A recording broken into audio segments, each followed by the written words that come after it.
We're talking today with Mr. Joseph Gabrosek of Wadsworth, Ohio, and the interviewer is James Smither of the Grand Valley State University Veterans History Project. Okay. Can you begin with some background on yourself, and to begin with, where and when were you born? Well, I was born in 1924 in Barberton, Ohio, and that's where I grew up and lived until Ann and I got married.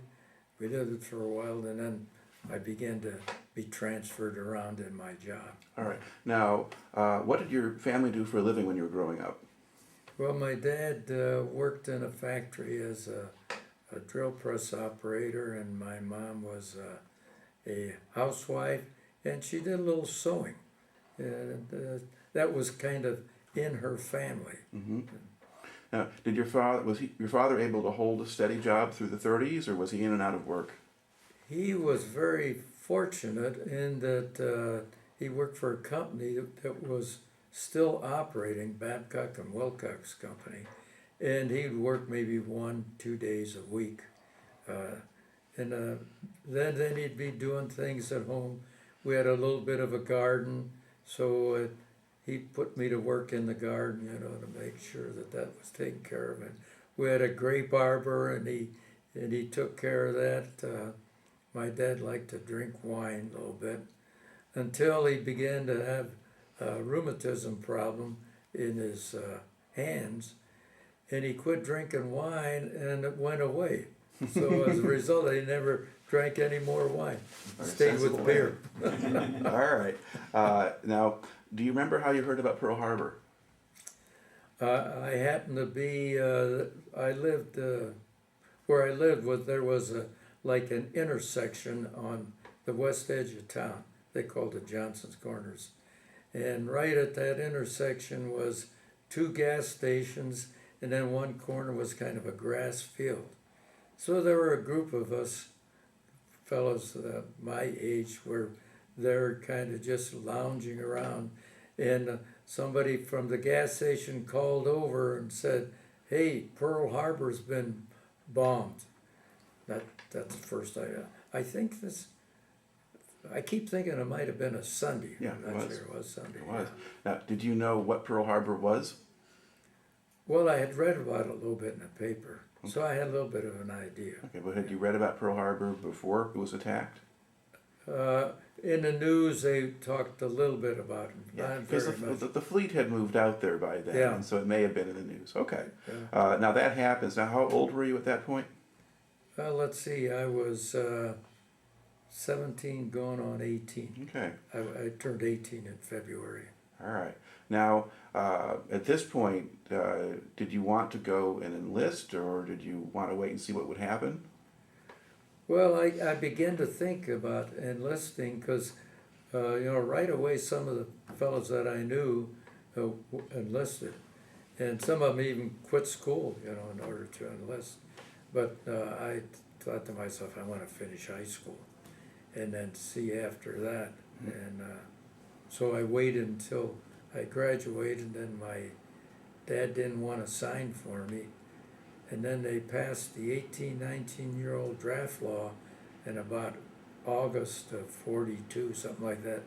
And I told him I'm going to have to go in. So I said, I'm going to prepare myself. So even though you were 18 at this point, and you could be drafted, I could have been drafted. Your parents still had to sign for you? Or your father? Once they passed the 18-year-old draft law, they didn't have to sign. Okay. And what happened was, after they passed that, I began to see some of my friends being drafted. So I said, I got to move fast. I'd never flown in a plane, but I said, I want to get into the Army Air Corps. And my good friend thought the same thing. So we kind of talked ourselves into it. All right. Now, the normal procedure, at least before the war, for the Army Air Corps was, if you wanted to be a pilot, right? Mm-hmm. Okay. Now, to do that, you normally had to be a college graduate or have a lot of college. That's right. But so you're an 18-year-old kid. How did you get in? Well, they said if you go through the procedure of getting the physical and taking the test that they had, if you passed that, then they would accept you and have you join. And so when I went up to take that test in Cleveland, and it was a December day, it snowed like crazy that night. There were a lot of fellows there. A lot of them were going to college, and a lot of them were like me, no college, just out of high school. All right. So how quickly do you find out the results of the test? It was about a week that they sent me a letter saying that I passed the test, you're accepted, and then we will call you whenever, we're ready to have you go into training. Okay, but now, do they put you into flight training right away, or do you do something else first? Well, when I went in, and this was a nice train ride from Barberton, Ohio to Columbus, and then I got on a troop train and all the way to Florida. That took 2 days. We went to basic training in Florida, Miami Beach, Florida. And that was for 1 month, it'd be marching, mostly marching and a little bit of classroom work. Then they sent us to what they called the College Training Detachment. And I was assigned to go to Capital University in Columbus. So that was pretty nice. I'm getting back close to home. Okay. Now, to back up for a moment here, so you have your 4-week basic training in Miami. Yeah. What kind of facilities did they have for you? Where did you stay? Well, we had a pretty nice, the hotels were our barracks. In fact, the barracks I was in, the hotel was right on the beach, which had a nice thing. Sunday, you could go out and lay on the beach, which I did the first Sunday, and that was a mistake because I got a bad sunburn. In February, I figured, you don't have to worry about the sun, but it was a bad burn. Now, did they take did they re-equip the rooms? Did you have a bunch of army cots in there now, or did they leave the beds? Pretty much I left the beds. And for the food was local, they had contracts with local restaurants. That's where you went for your meals, yeah. Golf courses where we do our drill formation training. All right. So that wasn't a bad deal for basic training. Well, it was pretty darn nice, I thought. All right. And so now why are they sending you now to college rather than just into flight training? I think at that time they thought that they wanted to have you take certain things. I remember one of the things that I took was a speech course. And then they had regular courses, on mathematics, a little bit about flying. In fact, I got 10 hours flight training in a Piper Cub while I was there at the college. First time I flew in a plane. All right. That was an interesting experience. Okay. About how many hours a day did they have you in class, do you think? Well, we were pretty much, either in flight training or classroom work for the day. That's pretty much like a normal work day, I remember. Okay. And how easy or hard was it for you to keep up with the academic work? I didn't find it to be any serious problem. I was able to keep up with it pretty well. Because my impression was they gave you a pretty full load of classes. Yeah. You're busy all the time. Yeah, they kept you busy. Now that's where we slept on cots in the dorms, college dorm. We slept on cots, with a few blankets on it. And I was there in March and April. And in March it got pretty cold some of those nights. So they didn't heat the dorms, or just not well enough? I think they kept the heat low. All right. And so how long did you stay there then? I was there 3 months. Okay. And then what did they do with you after that? Then from there we went down to Nashville, Tennessee, and that was a classification center. And that's where you took some more physicals, and they had interviews, and they had to take tests, and it was determining if you're going to be going into pilot training, navigation training, or bombardier training. All right. And where did you wind up? Pilot training. Pilot training. Okay. Once they decide that, then where do you go next? Then from there we went to Maxwell Field in Montgomery, Alabama. And that was what they called like the pre-flight training.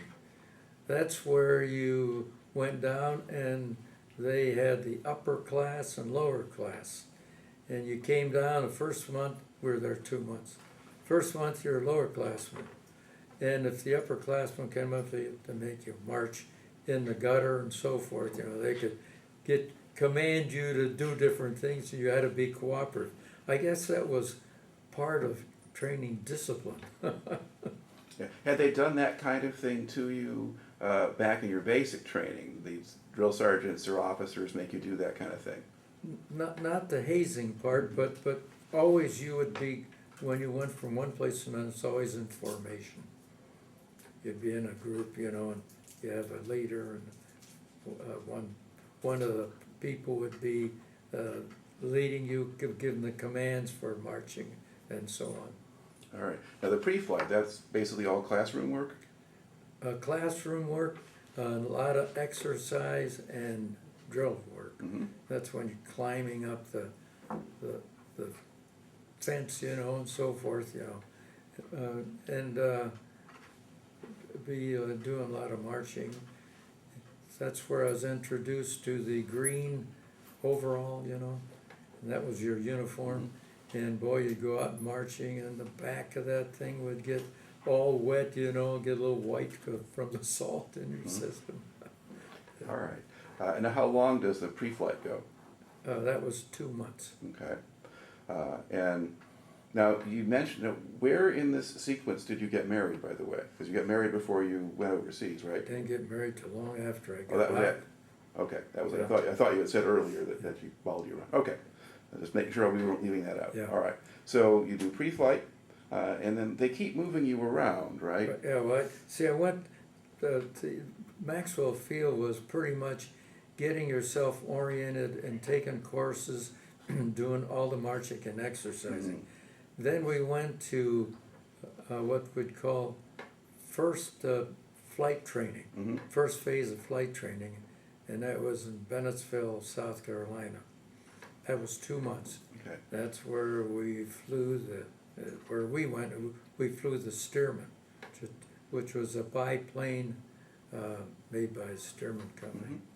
All right. Now, how did flying that compare to flying the Piper Cub that you'd been in? Oh, it seemed to me like a lot bigger airplane. It was a lot bigger airplane, but a little bit more involved, you know. And that's where you know, you really had to listen to the instructor and follow through, and then you'd have to do your solo. And I can remember one time they had us go up, and all of a sudden, fog moved in, low clouds.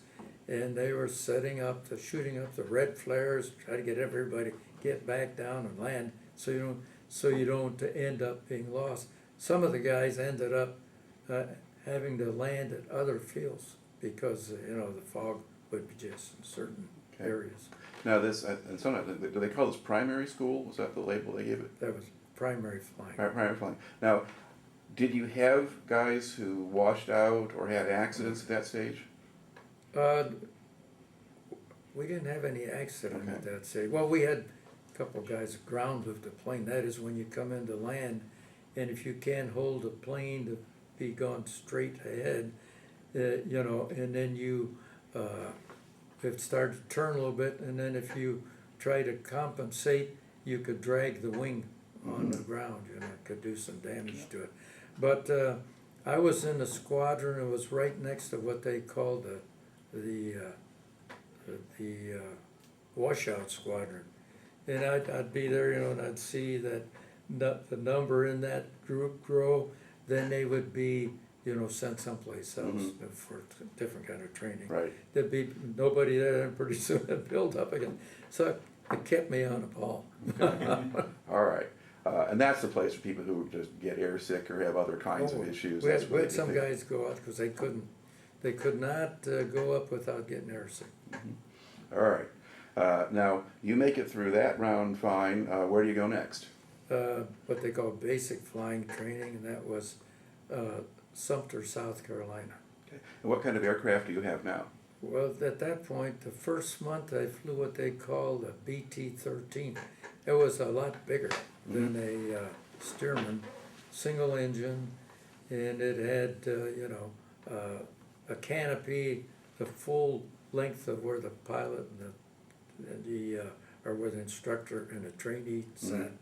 And, yeah, you had to concentrate a little more, get a little better feel of the plane.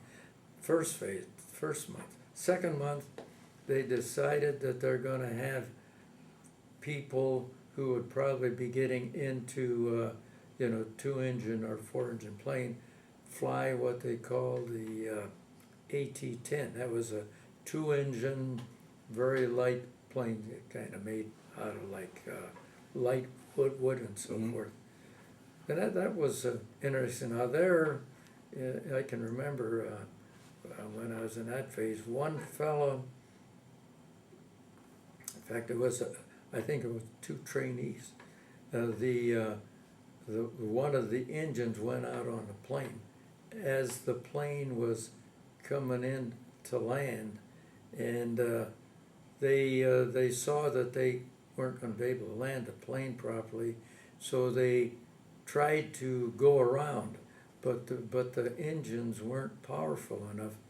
One engine wasn't powerful enough to handle that plane that well. So the plane actually, when they tried to go around, they put full power on it, it flipped over and crashed past the end of the runway. So that was one case where we had a fatality. All right. Now, at each stage, do you have other people washing out, or not so many now?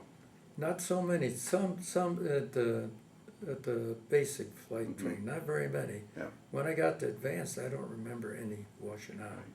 Okay. And so are these mostly kind of 2-month stages, or in this case 1 month in this plane, 1 month in the second plane? Yeah, but same field. Yes, Both of them at right. Okay. Now, having done that, now what do you move on to? Well, then I moved to advanced flying, which was at Albany Turner Field, Albany, Georgia, and that's where we didn't get into a lot of the basic, the regular training plane for advance was the AT-6 single engine plane, but we were going towards 2 engines, so they had us fly B-25s. Okay. So that phase we were flying B-25. So now you're flying a real military aircraft. Yeah, I'm getting into the big plane. Okay. That baby goes 200 mile an hour, it lands have to come in at a faster speed, because it stalls out at a higher speed. So. All right. And it's also just it's a much heavier plane, isn't it? Oh, yeah. Yeah, because now it's armored and all the rest of it. Yeah. Okay. Now, was that a lot harder to fly than the trainer, or did you adjust easily enough? It required, to me, it required more concentration, and I found that I wasn't able to pick up quite as quickly the feel of bringing the plane in to land it. The takeoff wasn't involved. But coming in to land it, that's where I had to be careful. In fact, I come in one time, landed it, and the instructor's with me, and so I'm taxiing, and I stopped the plane. We're in a takeoff position, get ready to get on this runway to take off. I stopped the plane, and the nose wheel turned. And he told me, he said, before they said, you gotta be careful, don't get that nose wheel to turn. So I let it get by me, so it turned. I said, now you get out there and straighten that nose wheel. I'm thinking, oh, wait a minute, I'm gonna get out of the plane, and I'm gonna go between where the props are turning, and I don't know what I can do with that nose wheel. But I got out and went down there between the props, and I'm trying to do something with the nose wheel, and I really didn't get anything done. And so then I went back in the plane, and then he straightened it out, and I never did that again. All right, you learned your lesson there. Now, would you get accidents at this stage with the heavier plane, or are you guys pretty good? Well, I never heard of any accidents, but I know I had the experience of one time on night flying coming in, and I leveled the plane out a little bit high, so when it stopped at stalled, no more flying speed, it dropped, and to me I thought it was a big amount. I don't know how far it dropped, but it hit pretty hard, and I thought, oh jeez. But you didn't break the landing gear. No, didn't do any damage. All right, get through. It damaged my mental mind. All right. Now, you're flying B-25s, but that's not what you'll wind up in. So do you get another stage after this? Well, see, that's when I finished that phase, and that's when I got my commission. Okay. And got the flying wings, and they were already beginning to pinpoint that. What I wanted to fly was a A-20, but choices were no longer meaningful at that point. So they began to assign you to different places where they knew that they were going to need people for going overseas. So I was assigned to go to what they call Sedalia Air Force Base in Knob Noster, Missouri. So, but I went home for a furlough, Okay. and then I had to report to Knob Noster, Missouri. I went down to the train station, to get a train to get over there, and a guy had a hard time trying to find where the heck is Knob Noster, Missouri. But today, that airfield is where the big plane that doesn't have a tail on it, it's a flying wing. Okay. Big bomber, Mm-hmm. that's where they're stationed at that All right. field, yeah. So that base is still there. Yeah. Okay. Now, when is it now that you got your commission? When did that happen? Well, in March of 44. Okay. And so from there now you head down into Missouri. Okay. And now what plane will you fly there? C-47. Okay. Transports. Right. That's what I knew I was in troop carrier, Mm-hmm. and that was their plane. Okay. That was their main plane. As time progressed, they got into a C-46, which was a little bit bigger plane, but there weren't that many of them used in service during the time of World War II. Well, there were a fair number, but a lot of them were cargo transports. Yeah. So you hear about them in other places. Yeah. But yeah. Okay. So was the C-47 easier to fly than the B-25, or about the same? Well, it was a little bit easier. The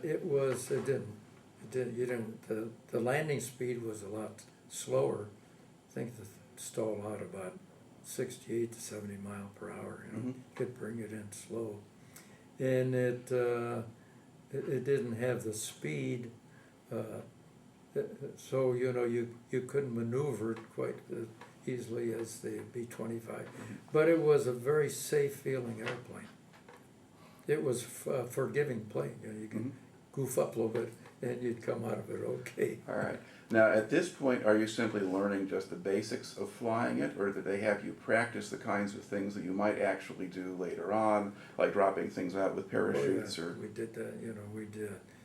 First of all, you flew the plane to get the feel of it. We would pull gliders, to get used to pulling gliders, and we actually would pick up gliders. That is, the glider would be sitting on the ground, and they would have it set up so you could come in slow. You'd drop your hook onto the glider and pull it right up with you. did they have some kind of wire or contraption attached to the glider that would make it easier to hit? Yeah. Okay. Because I'm thinking about dropping, putting a little hook into a hole while you're flying kind of doesn't sound so good. But okay, Yeah. so they got that set for you. All right. So how long do you spend there? 3 months. Okay. I got there, in April, and then I left there in June, and we were.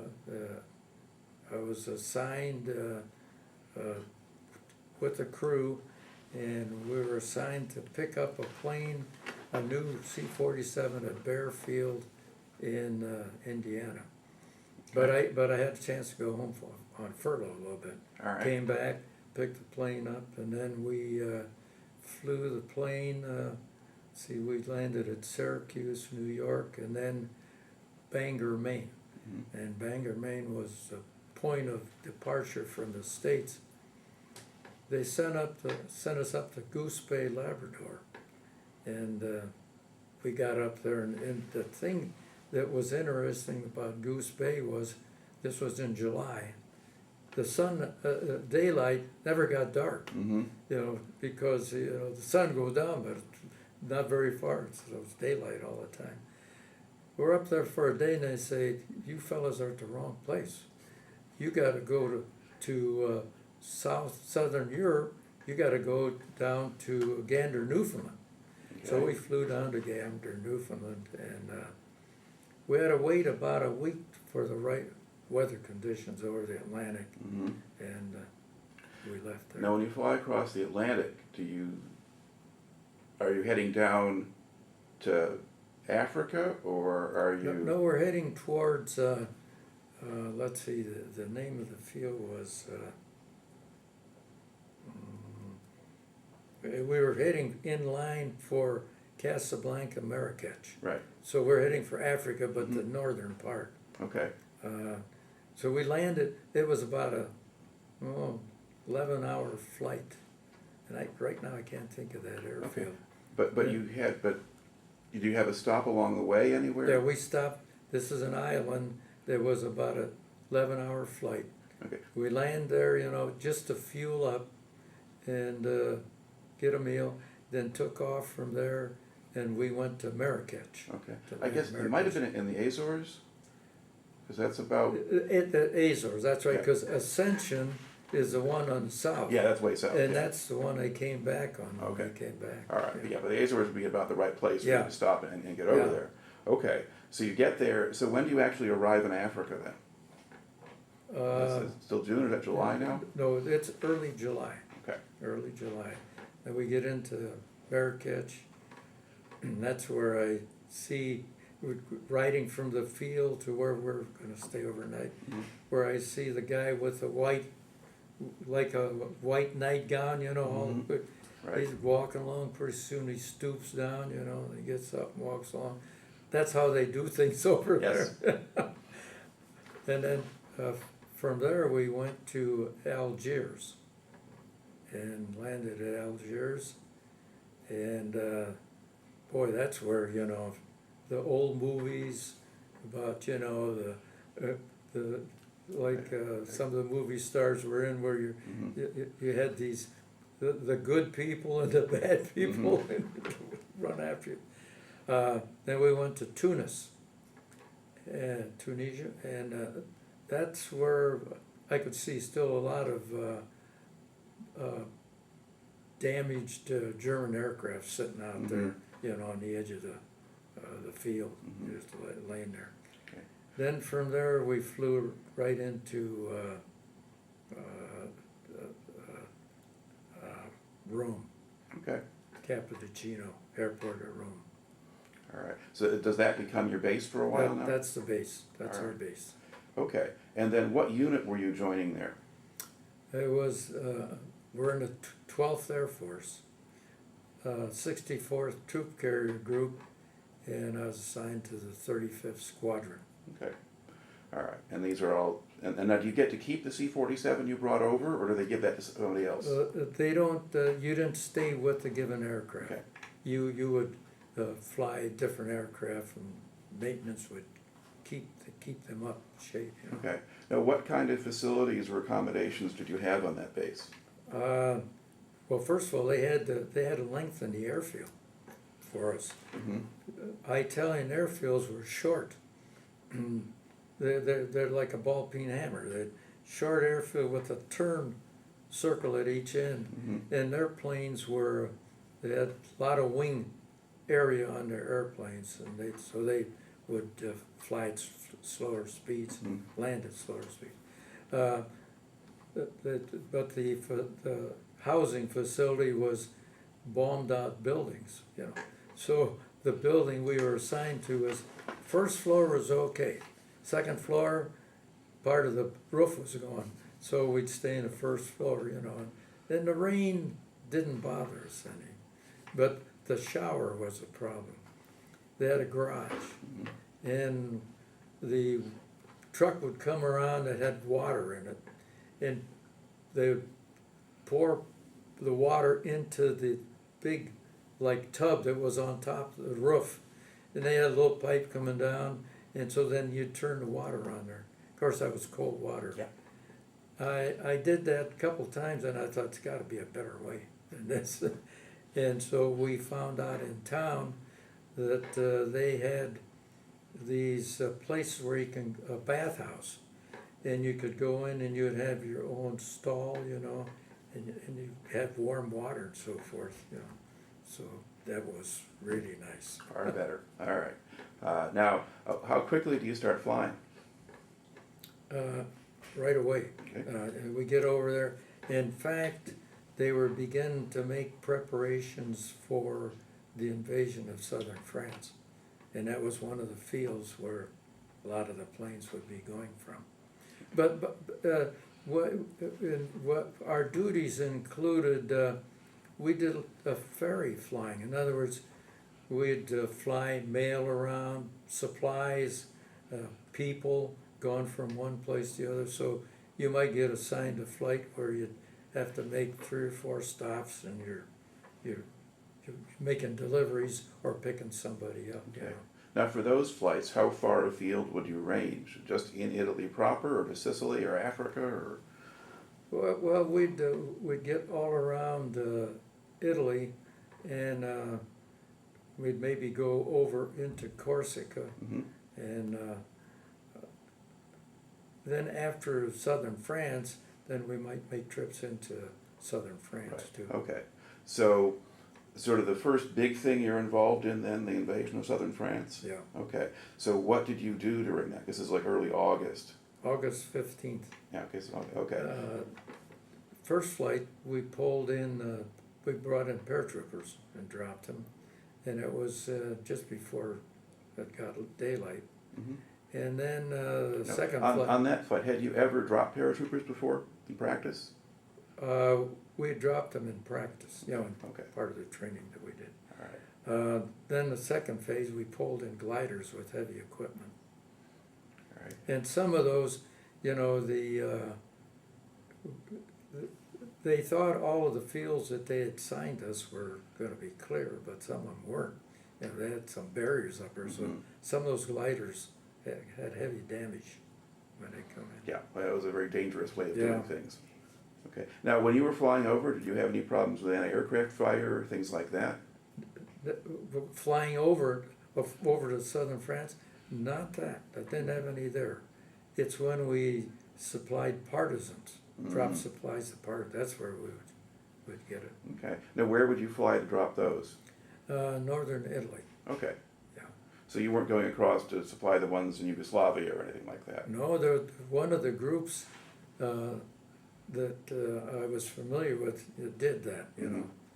I would have liked to got assigned to that, but I couldn't get assigned because my parents were from Slovenia, and Slovenia is right. You know where Slovenia is located? It's right where a lot of activity was going on because it's right next to Italy. Yeah. And Okay, but you couldn't go there, but you Yeah. do go over northern Italy. yeah. All right.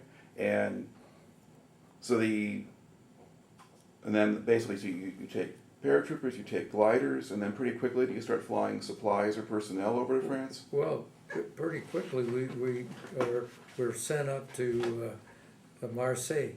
Okay. Istres, it was the name of the big field. It was a big French training field, about 30 miles outside of Marseille. And our job there was flying a lot of supplies, north, because the army was moving fast. And one of the things we did was we'd fly 16 gallons of fuel, 16 drums of fuel to help Patton move his tanks. He was moving so fast that the normal means of fuel transportation couldn't keep up with him. So we'd land at the nearest level field, that we could, that was close to his tanks, land, get the 16 drums out of the plane, and go back and pick up another load. Now, when you say field, are you talking about a farmer's field or Farmers field. or a pasture or something like that? So not even an airfield. Yeah, it's not an airfield. Okay. It's a pasture, where it's fairly level. It'd be checked out for us. Mhm. It's very level. And so you'd come in slow, just drop it down. All right. And with all that weight, it wouldn't go too far. Oh, I would think you kind of sink into the soil. Yeah. Oh, but would you ever have trouble taking off again after you unloaded, or were you light enough? Never had that problem. Yeah. Okay. Well, if you in those planes, if you start to take off and you notice that your speed wasn't picking up like you feel it should, you could drop your flaps about quarter flaps, and that would give you added lift. Mhm. So the plane would kind of tend to rise up a little bit. Once you got off the ground, then you're okay. You get the wheels up and. And at this point, you don't have a heavy load either, so No, you can go up a little faster. That's right. All right. Yeah. Did you ever find yourself doing things like evacuating casualties? Would they load people on to take back to hospitals or things like that? I didn't get involved in, well, wait a minute. We did, it wasn't in France, it was, when we were flying into northern Italy, we picked up some cases like that. Mhm. Yeah. We didn't do a whole lot of that. Okay. That's where you pick up the nurses, Mhm. and they'd go in.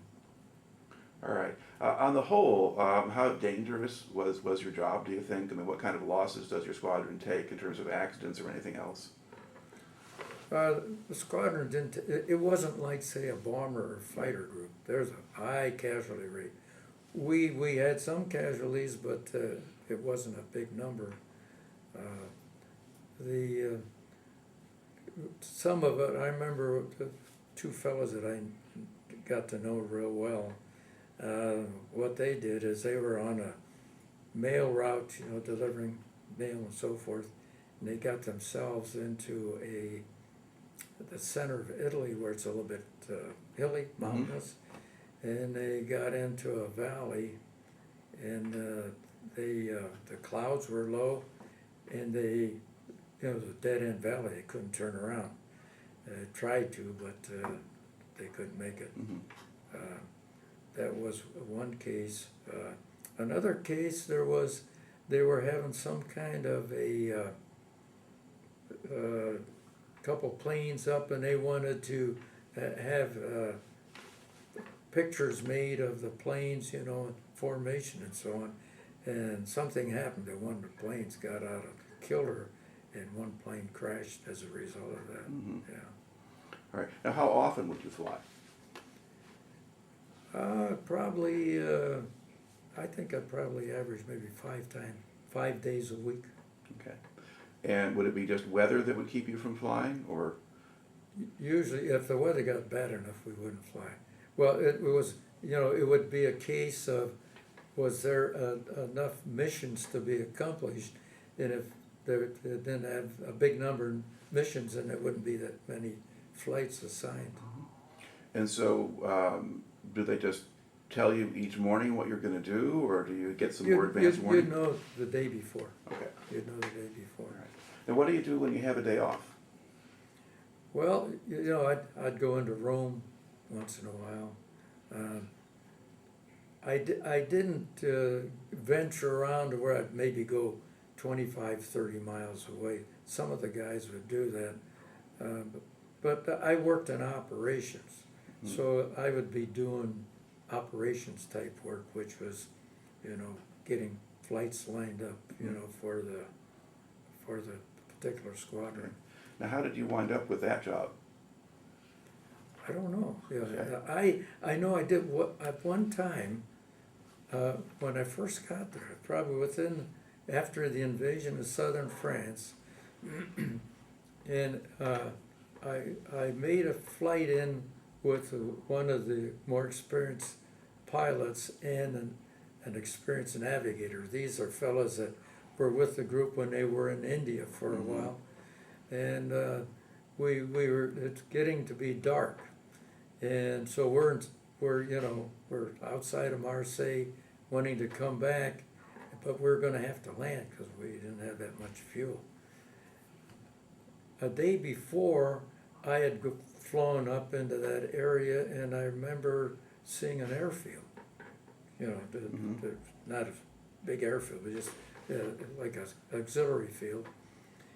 I remember that, and so we're coming back, and the pilot saying, the senior pilot was saying, I wonder where we're gonna be able to land. And I said, I think I can remember the airfield someplace around here.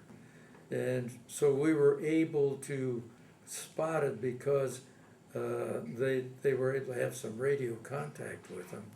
And then they brought out their vehicles and turned the headlights on and in effect lit up, here's where the runway is. So we're able to come in and land and stay that night. That might have been a point where somebody said something to the squadron commander, and they remembered it. Mm-hmm. Yeah. So you start getting some staff work along Yeah. with the rest of it. Yeah. All right. Now, how much contact did you have with Italian civilians? Well, when we were in Rome, we had Italians took care of making the meals and so forth, and the girls would serve us. That was pretty nice. Then when we went up we moved to Rosignano, which was this was about the middle of January, and there was a DuPont plant there, remember that? This was one of those makeshift metal runways, but it was along the coast, and it was closer to supplying the partisans. We stayed in a private home. The people, there were about 3 bedrooms, and there were probably about 6 of us stayed in there. That's where we had our room, so forth. And at the end of the month, we'd pay them for staying there, and the lady would make us a dinner. So that worked out real nice. Okay. Now, were there any issues involving some of the men and not necessarily your guys getting too involved with the Italians? I mean, were there interesting things that they could do that they weren't supposed to do? Too much drinking, women, whatever? Well, as far as the relationship between the Italian women and the guys, there was some of that going on. I remember one night I got up, but this is in Rome. I got up, and I'm in my cot. I got up, want to get up, and they're cot over here. I thought, one of the other guys are there, and I look over there, and there's 2 heads in there. I didn't know that was even there. She was there until I got up. So there was some of that, but that I don't ever remember anybody getting in any kind of trouble or anything that came out where somebody was reprimanded. Right. Okay. Now, is that sort of the last base that you're on, or do they keep? No, that was wrong. The last base was what they call Rosignano. Right. Yes. Yeah. Okay. That's the last one. That was the last base. Okay. Yeah. Now, would you ever land in a place where the partisans were, but was still behind German lines, or did you just make airdrops? Mostly airdrops, but we did land a couple times in Milan. That was towards the end of the war now. Right. In fact, this one time we landed there, and we went in. They took us into a house, drank a little bit of Italian wine, and they showed me the gas station where Mussolini and his mistress were hung from the overhead beam. Right. I got a picture of that, as a little photograph. This getting right near the end of the war. So by then we've already taken Milan, so you're just landing right. further forward, but you're not landing behind enemy lines or anything like that. All right. And are there other particular events or things that stand out in your memory before the war ended, or at least the war in Europe ended? Well, after the invasion of southern France, and this was probably in about maybe October, there were a group of us flew to Cherbourg. Okay. And what we did is we picked up new soldiers just coming over from the U.S., and they weren't going to sign them into France because they needed some troops down in northern Italy. So we'd pick them up and fly them down to fields there in northern Italy. And I can remember one incident where the planes were of different vintage. You know, some of the planes were like the one we brought over was new, great, but some of them had been in service maybe close to 2 years. So this one plane had a tendency to float a lot. It seemed to, if you're coming in, it didn't want to settle down on the ground. You had to get pretty slow. This guy come in at Cherbourg, and he had a little bit of a hot pilot. He came a little too high, and he went right off the end of the runway. All right. So those kind of incidents could happen. Okay. Now, do you remember hearing about the German surrender? That was an interesting thing for me. See, well, first of all, Roosevelt died, I think, I have it on here, April the 12th. So on April the 14th, I'm on a flight where I'm supposed to go pick up some prisoners of war in Corsica. Mm-hmm. They were in an Italian prison camp. And I get there and I land and I find out that a lot of them are Slovenians. Excuse me, sorry.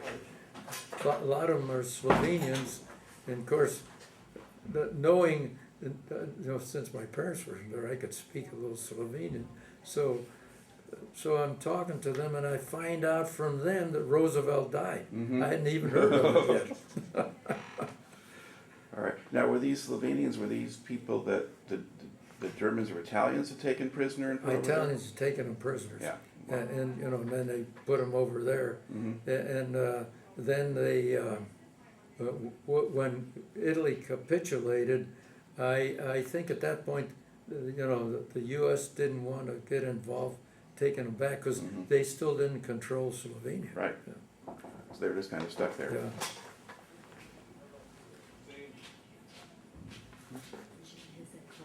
Bill has a class that goes in at 10. We'll be out by then. Yeah. Wait that long. Okay, so we've basically gotten down. So you don't. That's how Roosevelt died, and then less Well, than. then we had to go over to an airfield at Foggia Plains twice if they wanted us to fly up into northern Italy, just before the war ended. But when the war ended, then we were on base for, let's see, the war ended around the 15th, 16th of May, I I think. think the German surrender is about May 8th or so. May but 8th. Yeah, and then I think it might have been a little bit slower in northern Italy, but anyways, on the 24th is when we left to go back, and we went the southern route to fly. Our destination was Trinidad. Mm-hmm. And so we get to Trinidad, and then we were there about a month, but we were part of a group of planes that were bringing back high point troops from Europe. Mm-hmm. They would start out in Italy, fly across South Atlantic, then up the coast of South America, and we would fly we'd pick up a plane load of troop, we'd pick up the plane actually at Georgetown, British Guiana, Atkinson Field, and fly them up to Florida. Mm-hmm. And then stop back at Brinkman Field in Puerto Rico, that was our home base, then wait for our next plane load that we'd be assigned. Okay. And then how long did you wind up doing that? We started doing that in around July and till September. Okay. And then after that, do they move you on to something else, or you go home? Well, no, we left Brinkman Field, and they told us we went to a field in Georgia. They said take the plane there, land it there, and they were all lined up, just a place to storm. And we were sent home on furlough. Then I went back to the base in Indiana. No, I went back to San Antonio, and that's where I was discharged from. Now I notice on your sheet here, did you fly, ever fly into Austria? Was that? Flew into Austria one time, right there as the war was ending, and I picked up a load, a group. There were some German soldiers, plus there were some civilians, political people. These were people who wanted to become involved in civilian government positions, you know, in Italy and France. All right. That was interesting. Yeah. See, Klagenfurt, before World War I, was part of Slovenia. After World War I, they took it away. Became Austria. All right. Now we're about out of time here. We've got one kind of closing question for you. What do you think you took out of your experience in the military, or how did it affect you? Well, I come out of it saying to myself, I was extremely lucky. First of all, never got hurt or anything. Then I got to see so much of the world that I would have never seen otherwise. Then when and then I got to meet a lot of people. I stayed in touch with a lot of them. And it kind of put me in a position, what am I going to do now? I could have stayed in, but I was worried that I wouldn't be able to pass the physical. I wanted to fly, but I figured, I don't know about my eyesight, if I would be able to keep passing the physical. So I decided, well, I think I better go get out and then go to college. All right. And that's what I did. Well, it makes for a pretty good story, and you tell it very efficiently, which the people waiting to take this room from us will be glad about. So thank you very much for sharing it today. Thank you. Now, is this something that will end up